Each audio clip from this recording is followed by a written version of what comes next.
Hi, everyone. Welcome to Flock Talk. I'm Erin Morgan. And I'm Jordan Sloggett. And we work for the farmer members of the Ontario Sheep Farmers Organization. This week, we're excited to have Dr. Paul Luimes, Livestock Nutrition College Research Professor at the University of Guelph, joining us. Dr. Luimes is known for his extensive research in sheep nutrition and management practices. Welcome, Paul. Thanks for joining us on Flock Talk. Thank you. Glad to be here. Will you tell us a bit about yourself? How'd you get your start in sheep research? Well, so actually my background is in dairy cattle nutrition. That's what I did my master's and PhD in. And I came here actually to Ridgetown working in swine nutrition. And we started around 2010, we started a sheep production course. I didn't teach it, someone else was teaching it. And he wanted to get involved with some sheep research for the students to do. And because I had more experience with research, he got me involved in it. I just kind of fell in love with it. It was just a lot of fun doing that work.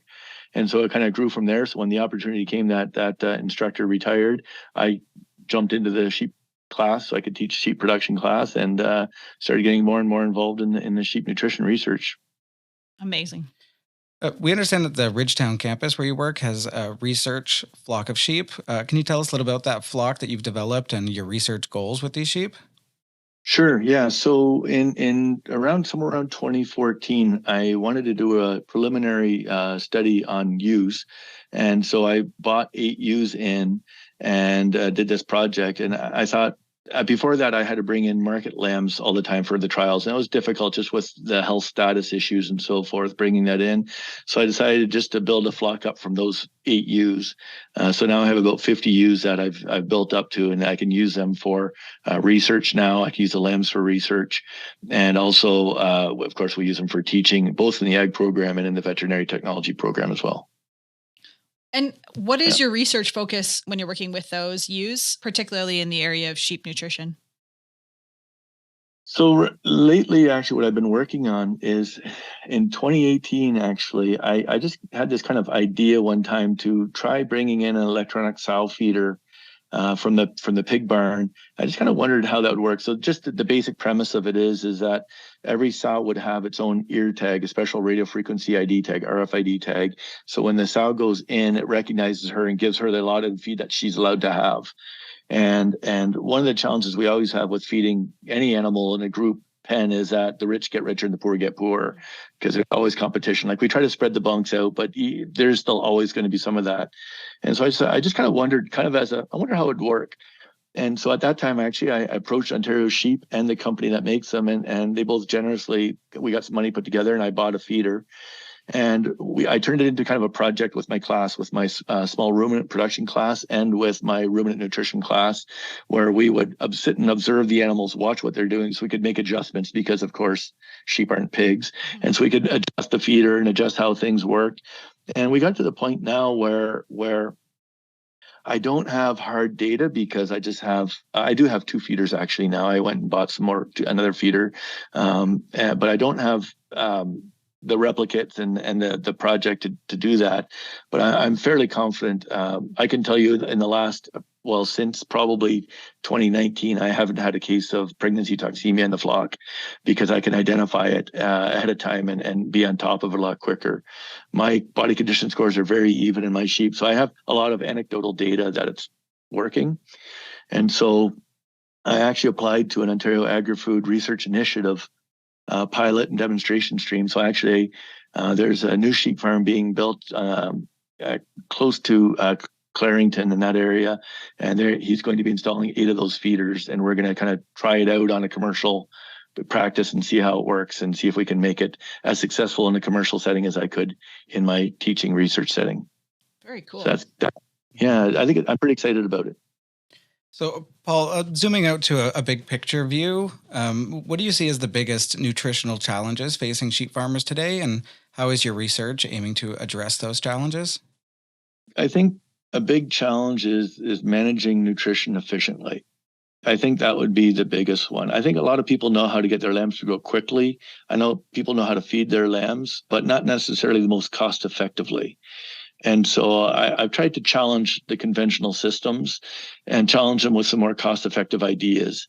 And in some cases, the conventional system is the best. In other cases, we've been able to find things that are able to maybe be a little bit better. And so I guess that's what I'm always trying to do, is find there's got to be an easier way. There's got to be a more cost-effective way.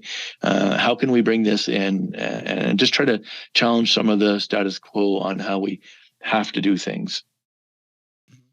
Interesting. So, in some of your recent work that you've done on feed efficiency or alternative feed sources for sheep, are there some key findings you can share with our producers? Sure. Yeah. So, I mean, some of the interesting things besides this OAFRI project that I have going on, I actually haven't received funding since before COVID. So it's getting a little bit older, some of that research I did, but I did a really cool project. I had a grad student, her name is Katie Trache, on that.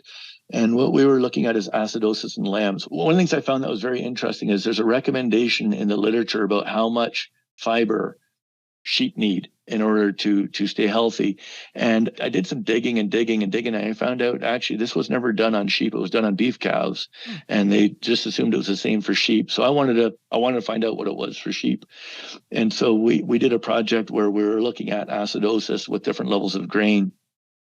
And my grad student came up with a really cool equation that actually predicts the amount of time a lamb is going to spend in ruminal acidosis based on the amount of starch in the diet. And so we can actually get a pretty accurate prediction of that, how much acidosis. And I think this will really help nutritionists and producers if we can then make sure we set up diets where the animals are not going to be hindered. The rumens are not going to be hindered by digestion, and also that replacement ewes, that we don't damage their rumens and livers and so forth, because we can keep them in a healthy state. So I think that's kind of the biggest, coolest thing I've done recently. There's some other projects. I'm really happy with some of the replacement feeds, like with distillers grains. We did some of the early work on feeding distillers grains. Corn cob meal, that's one I would say is probably the one that was the biggest winner in terms of cost-effective way to feed lambs. That was a really cool project we did a number of years ago. So I would say those would be kind of some of the highlights of what we did. Excellent. Mm-hmm. So, Paul, we understand that your work often involves evaluating different feeding management practices. What are some of the most promising practices that you've observed for optimizing sheep nutrition?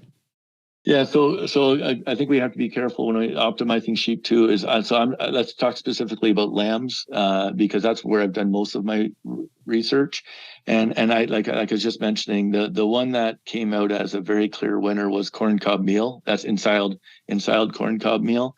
Now, of course, I think you'd have to be a little bit of a larger producer to make that work, because you have to keep the feed fresh. If you don't move enough of it a day, it's going to start getting spoiled. But I was able to get really, really cost-effective gains on those lambs. And the other one tied to that is actually feeding distillers grains. I would argue at this point in time, if you're feeding soybean meal, you're probably feeding too expensive feed to those market lambs. We can do it very cost-effectively with distillers grains. So another one there's a convention out there that sheep have to eat oats and barley. So we did a trial with the lambs, and we fed them with just corn instead of oats and barley. And again, we were able to do it very cost effectively and very efficiently. So I would say some of those are the big projects that I did. Early one we did was a corn silage feeding. And we found that high levels of corn silage just are not cost effective. The lambs just can't digest it fast enough to make it work. And so I think that lower levels, less than 25% corn silage in the diet does work. But, depending on your feeding system, it might be just easy not to do it at all. And certainly I don't feed any corn silage here at the college to my sheep at all. Okay. Switching over to environmental sustainability, do you incorporate environmental sustainability into your research on sheep nutrition, and what benefits can farmers see from these sustainable practices? Yeah, so I mean, the environmental sustainability is a very, very broad umbrella. So I guess for me, like, the relationship between growth rate and feed efficiency has been very well documented. The faster they grow, the more efficiently they grow, the less feed they have. And so if I can get sheep to grow quickly and efficiently, I'm decreasing the amount of feed you have to put into them, which means you have to plant less feed, harvest less feed, or buy less feed. All of these will turn into environmental sustainability as well. The other interesting thing is there has actually been research elsewhere that shows that grain feeding does decrease, for example, greenhouse gas emissions and so forth. So as we learn how to use these grains, these feeds more cost effectively, I think we can have an overall improvement on environmental sustainability in sheep nutrition. Mm-hmm. On the technology front, what role do you see technology playing in improving sheep nutrition management? And are there any particular tools or innovations that you're excited about? Well, I've kind of already showed my cards on that a little bit.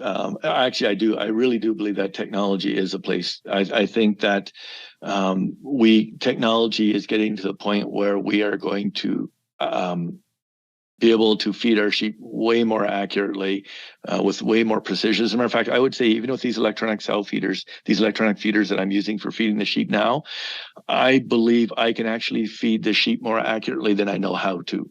I think the technology has gone ahead of actually our ability to feed them, and so I'm really excited about some of that technology. I think I was Dr. Golden says he did some research out in Alberta. I know Ontario sheep farmers were part of that as well, where he was learning how to predict litter size from a blood sample at 50 days. And to me, all I think about is if he could get that technology done so that we can do it animal side, if we can do an animal side test and predict litter size, then with these feeders that I have, I can actually feed the ewe exactly how much feed she needs. You got a single, you get this much feed. You got twins, you get a little bit more. You got triplets, you get a little more. So we can do away with these really, really big lambs that are hard to get out, which cause all sorts of lambing difficulties. But I can also do away with all these little lambs because I'm not feeding these triplets and quadruplets enough. I can feed them more feed and get some more groceries into them. So this is the beauty, I think, of technology is when a new technology comes, whether it's that technology of predicting litter size or these feeders, all of a sudden you can see how they can marry together and we can become even better yet, right? We can become even more accurate yet. And we can feed these animals to their very, very specific requirements. So am I excited about it? Yeah, I think the opportunities are growing. I think as new technologies come around, we can start trying them out and pulling them into the industry as well. And I think that this is going to be a very exciting future. So how are you doing it now? If it's not based on the litter size, how are you? I know that you said that it's not, a perfect science, but I am curious about how you're figuring out the ration now. So what I do is if it's a first time lammer, I assume I'm going to get 1 or 2 lambs and then I feed her a certain amount. And if she's older, I assume she's going to give me 2 or 3 lambs or 4. And so I feed her as if she's giving me 2.5 lambs or 3 lambs. Actually, I think it's at 3 lambs. So I make the calculation based on 3 lambs. So I do run into trouble now. If I do have an older lamb who gives me 1, it's usually a very big lamb. Yeah. And so actually that gives me the grounds. Once I wean that ewe, I cull her. Then if she doesn't give me more lambs at that point in time, then I just cull her out. Okay. So are you doing it based on their genetics as well? Like, are you tracking like parental lines and I'm selecting my replacements. I do that. I'm selecting for larger and larger weaning litter sizes. Okay. So it's basically the number of lambs that were weaned by that ewe. That gives her, I like her. I'm going to use her lambs as replacement lambs. And the other thing I've been really selecting for, and at first I was just trying to grow my flock size. And so I was basically keeping almost everybody. And now I'm becoming much more, you don't get pregnant when I breed you, you're gone. And so I'm finding that my reproduction is really improving now, and my litter sizes are evening out. I'm getting less variability in my litter sizes. Now I'm getting often 1 or 2 in the first, and I probably average about, depending on it, because I breed 2 times a year. When I'm in season, I'll average 3 lambs out of the older girls. Out of season, then I'll usually average 2 or slightly less than 2 during that time. Yes, because you're trying to hold that flock size at 50 ewes now. Yes. Yeah. So now I can be a little bit more selective. I would say out of every group, I maybe keep 3 or 4 ewes back, and then the rest gets marketed now. And then I like I say, I cull probably about 10% of the flock a year or so is what I end up getting rid of. So. And so now when you're going to the commercial application of this technology, what do you have to think about when you're scaling it and you're trying to think about what the ewes are going to get in their ration? Well, so a lot of commercial farmers feed TMRs, right? And I don't. I feed just dry hay and grain. That's all they get. And so with a TMR, like one of the things you always have to challenge when you're feeding a TMR is you have to decide, who am I going to feed in my flock? Am I going to feed my best, which means my worst are going to get overfed, or do I feed the average, in which case my best are not getting fed enough? And so one of the places where I can see this technology working with a TMR is set the TMR to feed kind of the bottom third of the sheep and use this as a top dresser to feed everybody else extra feed. Oh, interesting. Right. Yep. So I can use this technology with in a commercial flock. It would be a different application than how I'm doing it. And theoretically, and this is what I don't know. This is where I start stumbling is, how many ewes can I feed? Right. If I'm feeding ewes 100% of the time, like where I feed, they get a lot of grain, like in my system, I think I know how many sheep I can do, but I don't really know that yet. Right. But if I'm feeding it where they're only getting a quarter of their feed or a third of their feed, can I feed 2 or 3 times more sheep with one feeder? These are some of the things I want to play with on this commercial farm and find out how can we make this work? How can we get this to work efficiently and for them? Yes. So interesting. I'm so excited for this one. Are there any other projects that you're working on that you've got planned for the future? Well, I'm trying to get a project going on creep feeding lambs, actually. So I found this very small project that was done in the States where they took either like a commercial creep feed or just the grain that the ewes are eating, and they use that as a creep feed. And what they found is that weaning, the ones that got the creep feed were larger, but if you actually penciled out the cost of that extra gain that they had, it was very expensive. And what they didn't do, unfortunately, which to me they had to have done, is follow those lambs right through to market.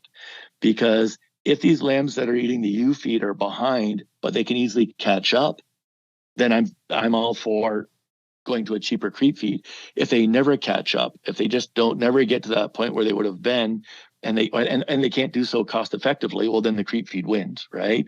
And so I'd really like to do a project where we try a few different creep feed systems. The other thing is when we're feeding our replacement ewes, we have to be careful we don't feed them too much from about week 4 to about week 20. Otherwise, they get fat deposits in their mammary glands, which decreases milk production. Well, that's the time when we're creep feeding, right? And so how do we manage that? So I have a treatment I want to try with that as well, where I actually just tone down the creep feed a little bit and see, can the market lambs catch up later? If they can, perfect. If they can't, well, then we have a problem, right? Then we're back to the old problem where we might be overfeeding some of our replacement ewes a little bit and stuff like that. So I think that the creep feed is a big expense. Yes, they're only getting it for a little bit of time, but it is a very expensive feed. And if we can come up with a more cost-effective way to do it, that sets the lamb up for future success, right? That's what it's really all about, is set the lamb up for future success, and let's measure that success. Let's know what that success is. And even if it's not as successful, at least we know what the cost of that decrease is, and we can decide whether that's cost effective to do or not, right? So I think that we could do a better job of understanding that area. So I have a project that I would like to do in that as well. That would be another area that I'd like to work in. That sounds very promising. In terms of the wider world of sheep farming as a whole, what are some key areas of sheep research that you think will have the most impact on the industry? So this would be a very costly project, but I think we need to start thinking a little bit about improving our estimates of what nutrient requirements are for sheep. I think the numbers that we have are so far behind what our animals are genetically doing. And I think I can even prove that with my data. What I can't do is I can't tell you what is the right number. Where is the right place to be at? And it's a little bit of a wild west out there right now with people estimating, including myself, estimating where I think we should be feeding our animals, and because the tables that we have, the nutrient requirement tables and so forth, I think are dated. That would be a massive project to do a whole nutrition research. I think that would have to be a collaboration with several places to put something like together. I think we're getting to the point where our sheep are different enough now from what they were that this is something that we have to start thinking seriously about. But other than that, it's just, looking at what new technologies are out there. How can we bring that in, right? Like this one was used in the swine industry, and we were able to pull it in. What's out there in other industries? What are other things, technologies that we can pull in and take advantage of some of the background work that's been done and make them be successful here? I think there's going to be a lot of opportunity. With the advance of artificial intelligence, even, right? There's a wow. How can we use that? How can we pull that in and start using that to improve our sheep nutrition and sheep, like our feeding our sheep? I think there's just a pile of opportunity. I am really interested in seeing how this work that Dr. Ali Goldensass did on this metabolic markers to detect litter size. I'm really excited to see where that goes. So again, that could be just a powerful tool that we can really start controlling, understanding, so we don't get into situations of pregnancy toxemia, because we know what's going on and we can feed accordingly. So those are some of the areas I would say that I would say are exciting and opportunities. One thing I think I have to be careful about is we can also do some research that's just kind of more, feed them and weigh them. Let's find out, how does this particular feed work, right? On your, what are the feeds that the farmers are saying they want to know about? How does this feed work? How does that feed work? Well, let's get some data, get some good numbers so we can actually show people so they can know rather than guess on how well it's going. All good ideas. Thanks so much, Paul, for your expertise, for sharing it with us today. And thanks for joining us on Flock Talk. Really enjoyed it. Thank you very much for inviting me. Thank you for listening. We hope you enjoyed this episode. Join us next Wednesday for our interview with Patricia Ellingwood, General Manager of the Ontario Forage Council. It was great to see everyone at the district annual meetings in August and September. Thank you to all the district committee members for your hard work organizing the meetings, and for those who volunteered as delegates and district committee members for the coming year. If you missed the Ontario Sheep Farmers Update at your district annual meeting, we have recorded the presentation, and it is on our OSF YouTube channel at youtube.com/Ontario Sheep. The presentation highlights the projects we've completed in 2023-24 and the priorities of the organization for the coming year. We hope you enjoy it.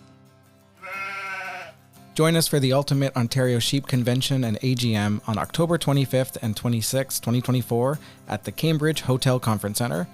This year's theme is Unlocking Profit Potential, and we've got a new format. The AGM kicks off Friday afternoon, followed by a banquet that evening.